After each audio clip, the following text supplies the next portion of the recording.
Hi Amy, it's great to speak to you. Thanks for joining us at the School of Balance. Oh, thank you for having me on. Really, we were just hoping to have a chat with you today and find out a little bit about your experience of, pregnancy and being a new mum from the perspective of a fitness professional. So, I guess to start off, would you be able to tell everybody who's listening a little bit more about yourself and what you do? Yeah, of course. So my main job, I guess, now for the rest of my life is that I'm a new mum. So to Jessie, who's 7 months. Prior to that, I'm a sort of fitness professional. I teach classes and I personal train. And then alongside sort of that is my main job where I actually develop qualifications, so fitness qualifications. So that could be a syllabus for someone becoming a personal trainer or someone wanting to become a gym instructor. So I used to actually tutor people to kind of become those professionals, but now I actually work on developing the qualifications, so all the course manuals and all the literature that goes alongside that. So yeah, that takes up my time. My kind of job as a studio instructor and personal trainer is, if you like, a bit of a hobby. So I'm quite fortunate that I kind of have a job that's kind of a bit of a vocation. So I only do probably about 5 hours of teaching of personal training and classes. So it keeps me fit, but I also do something that I really love. So it's been great, particularly with having Jessie, to be able to do that. I So can yeah, that's me. Wonderful. I can imagine it sounds like a great balance to life. It does, yeah. And I guess, given you were, I'm assuming, very fit prior to your pregnancy, what was your sort of overall approach to fitness and nutrition during your pregnancy then, for people that are out there listening that perhaps are either pregnant or thinking about getting pregnant? Um, I kind of tried to adopt the approaches I had before, but also kind of let myself off the hook a little bit. Cravings weren't necessarily a big issue. I did like sweet things sort of towards the middle part of my pregnancy. I just had this urge to have chocolate and ice cream all the time. But yeah, I tried to keep it going really.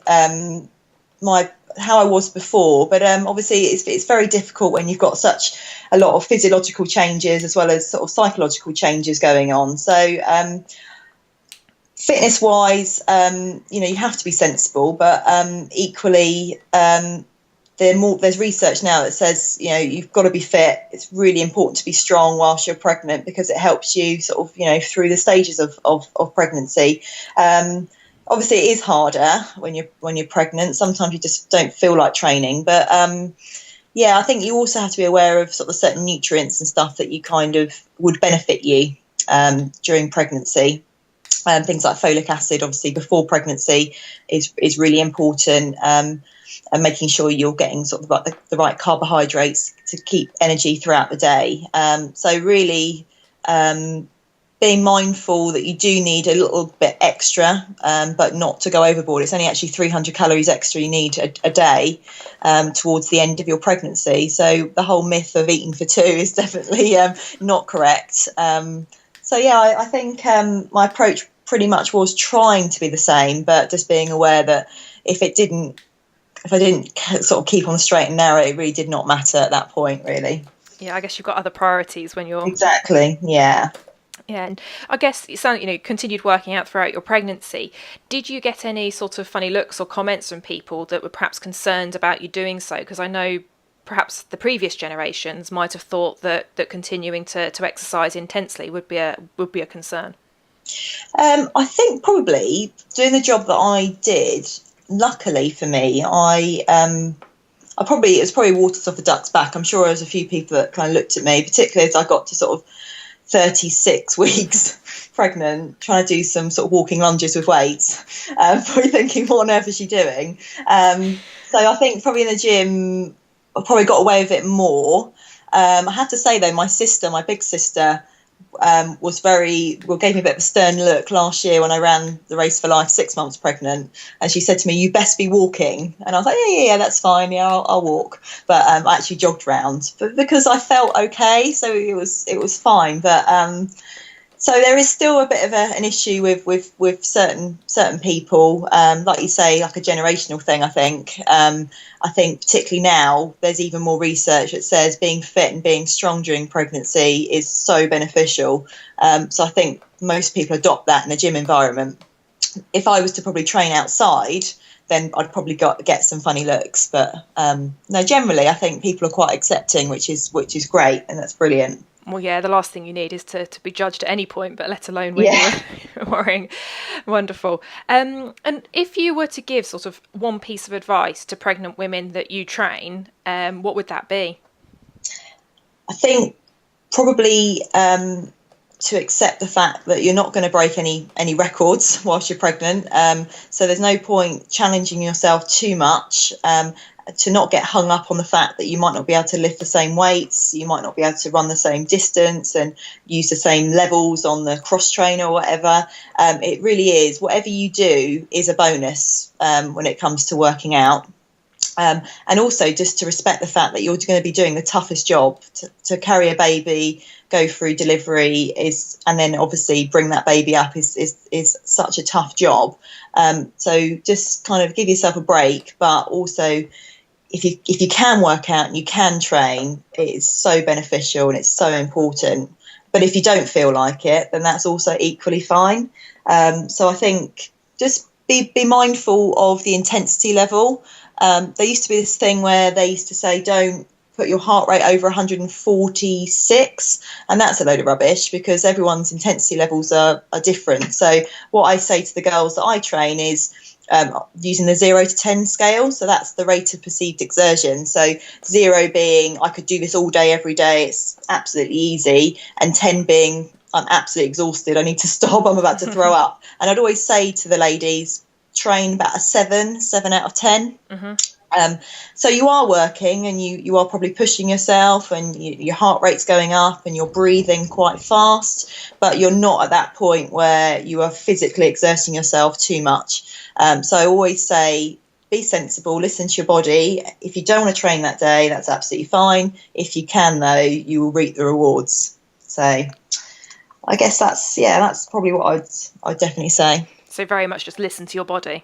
Yeah, absolutely.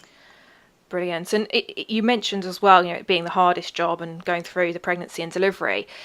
Did you feel that your approach to nutrition and fitness actually benefited you during your pregnancy and delivery? I know you've mentioned that there's research, but from your experience, did that research hold up in real life? Definitely. I think I think you can probably break it into two sections. From the nutrition side, you obviously put weight on, and you have to put weight on. It's a given that. So I put on probably I didn't weigh myself completely at the end. I don't know why. I just didn't ever do that. But I think I probably put on about 2.5 stone, which is absolutely fine. So that's, I wouldn't say normal. I think some people put on a lot more. So I think the fact that I was very mindful of what I was eating.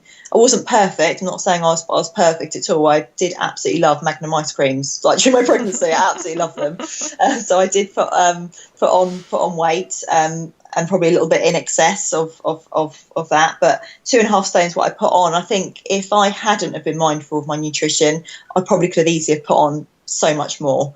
So having that commitment and trying to eat as well as you can just ensures that you don't put on too much. So as a flip side, I managed to get back to pre-pregnancy weight relatively quickly. So I think it probably took me being sensible. I didn't, do any stupid diets or anything like that. I just went back to, the approach that I had during pregnancy. The first stage, once you've had your baby, is kind of a bit of a whirlwind, and you kind of have a lot of takeaways. It's just convenience for the first month, I say. So once I kind of got back on track, it probably took me about 3-4 months to get back to pre-pregnancy weight, which I was really, really happy with. I expected it to take a lot longer, but I kind of got back into that sort of way very quickly. Yeah, it's really impressive. Yeah, so that was great from that nutrition side. And then from a physical point of view, from fitness, gave me so much stamina. So my labour, without putting, horrifying anybody, my labour was actually over 30 hours from Oh. start. So when it all kicked off, the contractions. Obviously, it wasn't really intense at the beginning. It felt like it was, but then, boy, did it just get worse. But right at the beginning, from start to finish, it was over 30 hours. And I think, had I not have been fit, I would have opted for pain relief, epidurals, other interventions a lot sooner. So I didn't have to have anything. I just had... I had a water birth, I had gas and air, and that was it. And I managed to go through that whole labour without anything else except gas and air. And I think, like I say, if I wasn't fit, I would have been exhausted. I wouldn't have been able to do it. But I managed to dig deep and keep going without anything else for that duration. And I do put that down to the fact I was really in a good way physically. So two parts really. Nutrition wise, it helped me, and then physically it helped me. So I would recommend it to anybody, just from a physical point of view. No, that's absolutely brilliant. So you touched on your approach postnatal, but it sounds like you've managed to get back to your pre-pregnancy weight fairly quickly. Would you be able to tell us a little bit more about that then? How you've managed to do that really? Really, it's a real juggling act. I mean, my husband works. He probably works about an hour away. So when he comes back in the evening, quite often he's back quite late.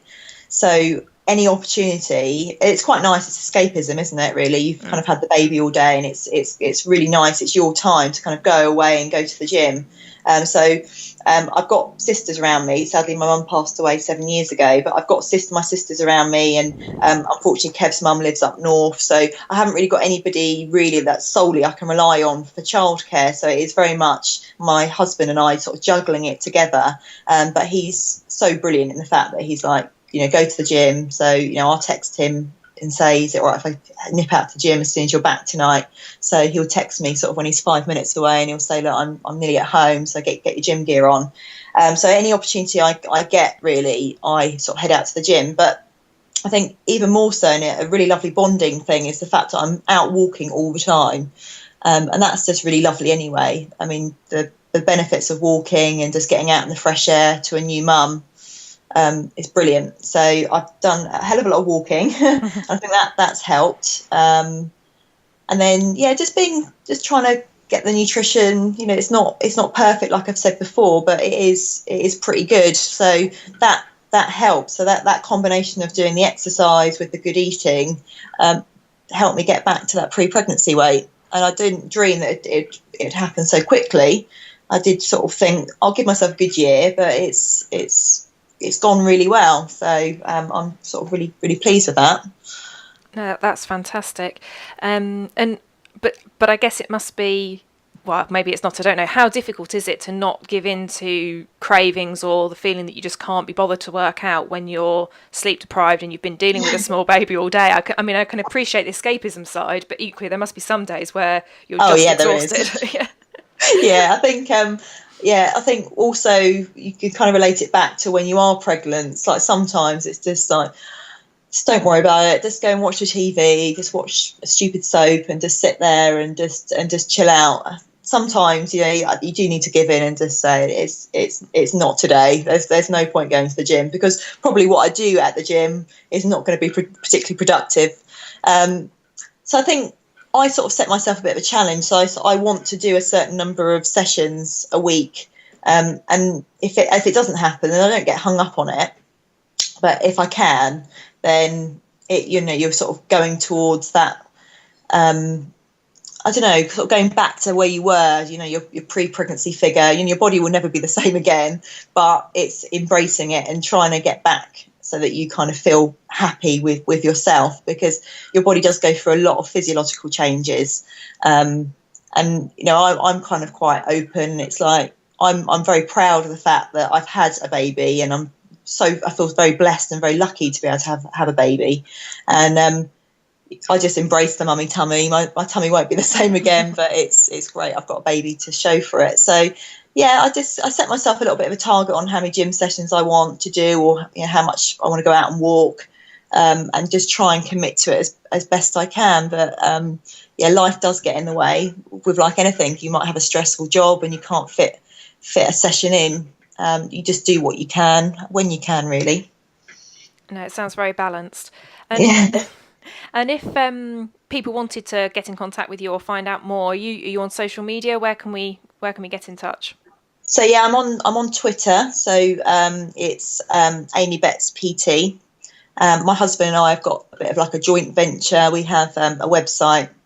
I'm currently like developing an 8-week sort of postnatal exercise regime. So I'm working on that, and details will be found on honestfitness.co.uk. So my husband and I, it's a joint website that we've got. So details of that will come up, and you can contact us on that as well.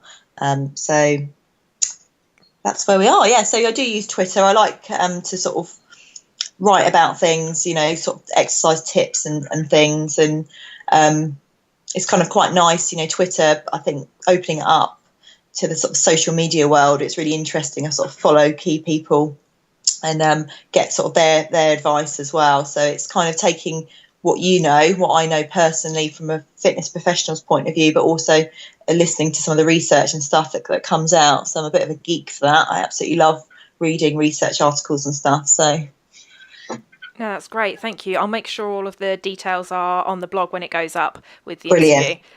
And then finally, just before we finish up, I tend to finish with a quick fire round just so people can get to know a little bit more about you. Okay. So we'll go into that if that's okay. Yeah, perfect. Wonderful. So the first question, what's your favourite vegetable? Broccoli. Good one. How about the last book you read? Don't really get much time for reading. I am just coming to the end of a book that I bought probably nearly a year ago, which is Phil Richards' Ultimate Fat Loss Manual. So it's 10 habits for maximum fat loss. So I'm kind of coming to the end. So I've pretty much read it. So we'll say that's the last book I read. Wonderful. And your favourite relaxing or restorative activity?